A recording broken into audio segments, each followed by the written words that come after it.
Hey YouTube, Satoshi Matrix here yet again, bringing you another video. This time I wanted to talk about a recent pickup of mine. This is the Logitech Cordless Action Controller for the PS2. The Logitech made this for PS2 and the original Xbox, but today I'm just going to be talking about the PS2 version. So here in the package, let's check out the back. Back of the package says that it works on 2.4 gigahertz wireless controller technology. It has the vibration functions. It originally included 2 AA batteries. It has a little dongle receiver, and there's the controller itself. So let's take it out of the package and take a look at the controller. Now, as opposed to many of the other PS2 wireless controllers that are out there on the market, this one uses AA batteries as opposed to AAA batteries. So overall, Logitech says that you'll get probably 40 or 50 hours of gameplay out of a set of 2 AA's, and that's not too bad, really, all things considered. Now let's look at the controller itself. The controller has a nice blue tint to the jewel in the center and underneath the analog sticks. Nice the way it reflects the light. I have it right next to an actual real PS2 controller by Sony. You'll notice that they're almost identical in size, but there are some slight differences. For one thing, the Logitech controller has longer handles than the PS2 one from Sony. Also, nowhere on the Logitech controller is there an analog button for switching between analog and digital controls for PS1 games. So it's a digital controller only. So that's something to keep in mind if that matters.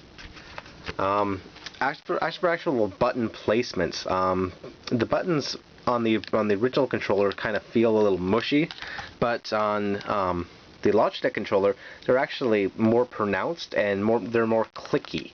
So if you can actually see them, how they are raised. But on the actual controller, they're sort of more inward into the controller. The actual analogs, the sticks themselves, feel remarkably similar to the real controllers, although they have a better grip on them than the official controllers do. The biggest difference, however, is the D-pad. Say what you will about the PlayStation D-pad, I've never really been a fan. This sort of, separated D-pad cross thing, nah. It's not the worst, but it's definitely not the best. The Logitech controller solves this problem by having one giant disc thing for a D-pad. And you might think that would be a terrible decision, but it actually really works really well for a lot of different games. So yeah, I'm gonna demo this. There's the shoulder buttons on the top. The controller has a nice feel to it, nice weight to it with 2 AA's in there. It definitely feels a little heavier than the standard PlayStation 2 controller, but it's not definitely too bad. So let's give something a try. So I'm gonna put in one of my favorite PS2 games. This is Mega Man X Collection. This also came out for GameCube. Either way, you can't go wrong. It's a great game, great collection of games, I should say. So let's go to the PS2. Open the system. System is open. Sorry. Let's put the game in the tray. There it is. There's the dongle. Turn it on. Go to the TV. Turn the TV on. Grab the controller.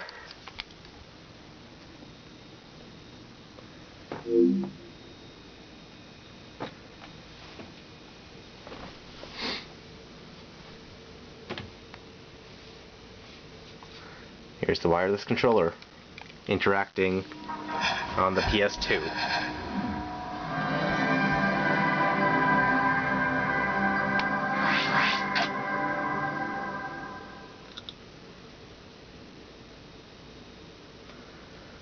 So Mega Man X Collection is Mega Man X1 to X6 plus Battle and Chase, which is the Rockman Mario Kart game. So let's just load Mega Man X1. Pardon me.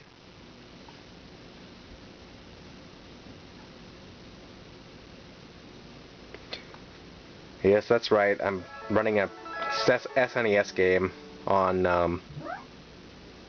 the amazing PS2.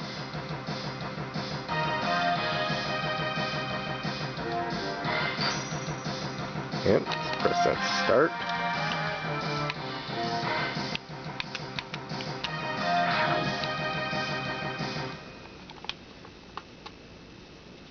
Oops. I've gone and exit.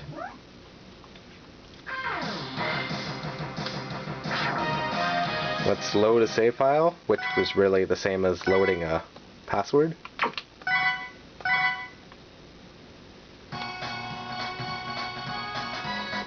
Because this song is amazing.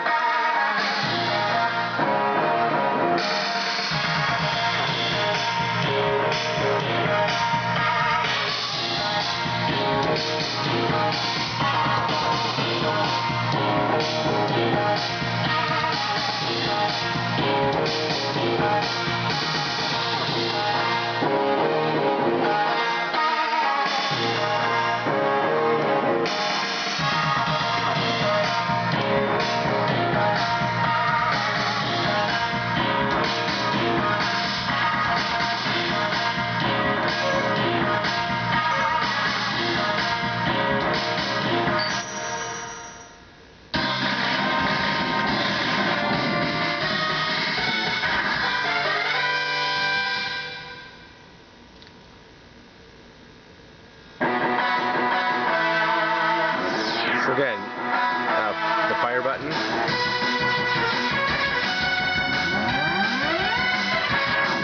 Jump, dash. Movement with the D-pad. Movement with the analog.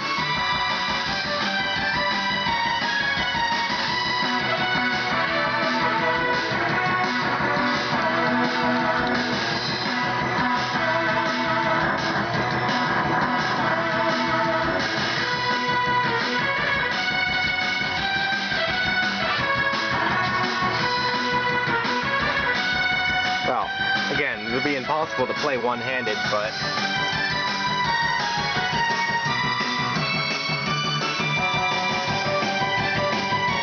let's turn it off and try something else.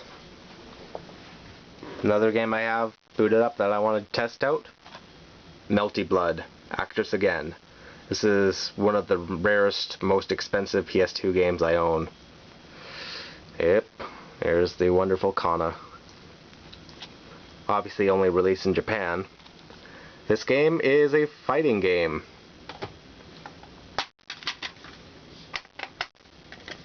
Pull the disc out. There it is, Melty Blood. Into the PS2 it goes.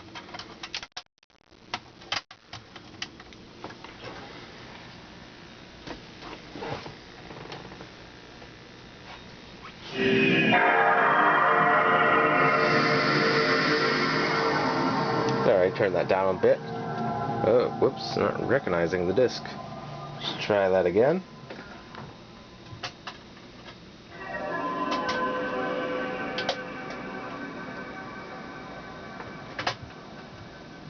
There. Try it again. Looks like it's working this time.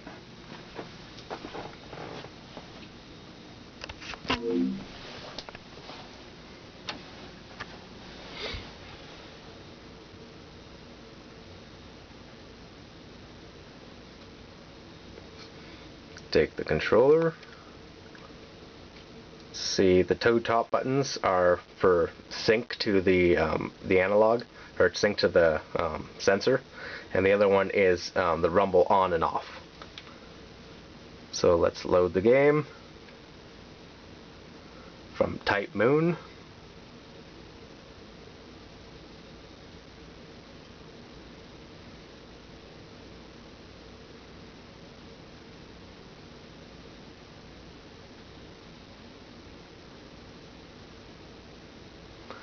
Melty Blood, actors again.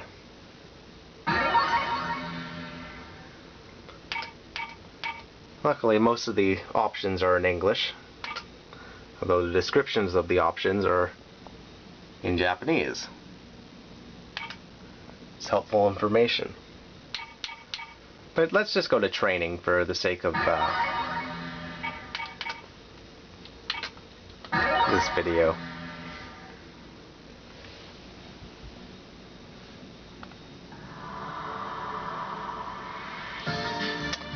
Who shall I play as? Let's just be Seal.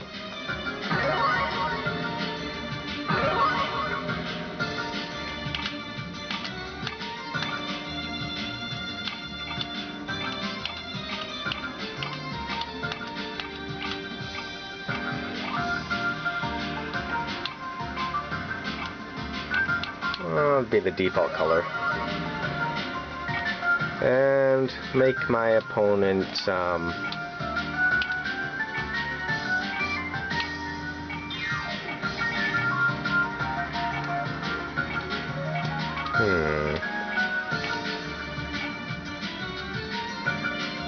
White Len.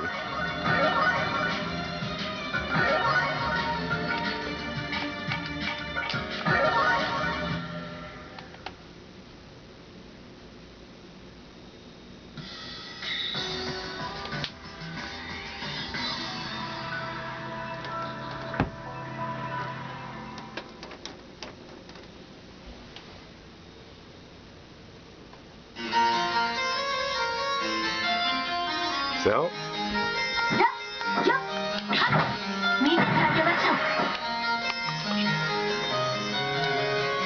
with the great D-pad, fighting games are a breeze on this controller.